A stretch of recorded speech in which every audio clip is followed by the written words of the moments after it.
આ છે આરટીઓ કચેરી, જ્યાં લોકોના વાહનને લગતા કામ કરવામાં આવે છે.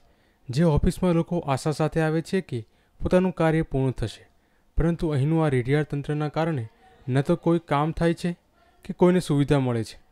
અહીં અમદાવાદ આરટીઓમાં આશરે 35,000 જેટલા લાયસન્સ આપવાના બાકી છે, જેના માટે લોકોને રોજ ધક્કા ખાવા પડી રહ્યા છે. ત્યારે લોકોને આરટીઓ કચેરી ખાતે વધુ એક સમસ્યાનો સામનો કરવો પડી રહ્યો છે, જેનો આરટીઓ અધિકારીઓ દ્વારા કોઈ જ નિકાલ નથી થયો. એ છે નંબર પ્લેટનો વિવાદ. લોકોને નંબર પ્લેટ લેવા માટે રોજે રોજ ધક્કા ખાવા પડે છે. આપ જોઈ રહ્યા છો, આ લાંબી કતાર છે નંબર પ્લેટ મેળવવા માટેની.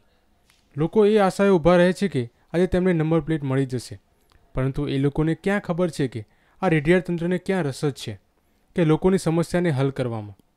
અધિકારી તો ઓફિસમાં એસીમાં બેસે છે અને લોકો નંબર પ્લેટ લેવા માટે કતારમાં ઊભા છે. અહીં દરરોજ નંબર પ્લેટ લેવા માટે લાંબી લાઈનો લગાવે છે, પરંતુ કચેરી દ્વારા નંબર પ્લેટ સામે એક જ વિન્ડો ચાલુ રખાય છે. અધિકારી દ્વારા બીજી વિન્ડો ચાલુ કરવાની તસ્દી લેવાતી જ નથી. આ કચેરીમાં દરરોજ 1,000થી વધુ લોકો પ્લેટ લેવા માટે આવે છે, પરંતુ 400થી 500 જ નંબર પ્લેટનું વિતરણ કરવામાં આવે છે. બાકી રહેલા નાગરિકોને કચેરીના ધક્કા ખાવા પડી રહ્યા છે. આ કચેરીના પટાંગણમાં અનેક એજન્ટો ફરી રહ્યા છે અને લોકોના ખિસ્સા ખાલી કરી રહ્યા છે. પરંતુ આ અંગે અમે આરટીઓ કચેરીના અધિકારી હર્ષવર્ધન મોદી સાથે વાત કરતા તે આ વાતથી અજાણ હોવાનું રટણ કર્યું હતું. શું આ વાત માની શકાય કે જે કચેરીમાં તે ફરજ બજાવે છે ત્યાં એજન્ટો ફરી રહ્યા હોય તે વાતથી તે જ અજાણ હોય? કોર્ટ દ્વારા કડક સૂચના આપવામાં આવી છે કે કોઈ પણ જાહેર સ્થળ પર ગુટખા કે સિગારેટનું વેચાણ કરવું નહીં, અને જો વેચાણ કરવામાં આવે તો કાયદેસરની કાર્યવાહી કરવી.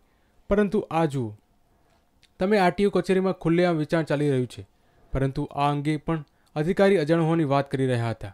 શું આ વાત માનવામાં આવે છે કે જે રસ્તા પરથી ઓફિસમાં જઈ રહ્યા હોય તે જ રસ્તા પર ગુટખાનું વેચાણ થતું હોય અને તે અજાણ હોય? આ કચેરીમાં લોકો હેરાન પરેશાન થઈ રહ્યા છે, પરંતુ અધિકારીને નાગરિકોને સુવિધાસભર તેમનું કાર્ય પૂર્ણ થાય તેમાં રસ જ નથી તેવું સ્પષ્ટ જણાઈ રહ્યું છે. કેમેરામેન ગુરુબક્ષ સંધુ સાથે કશ્યપ જોશી, ન્યૂઝ ઓનલાઈન, અમદાવાદ.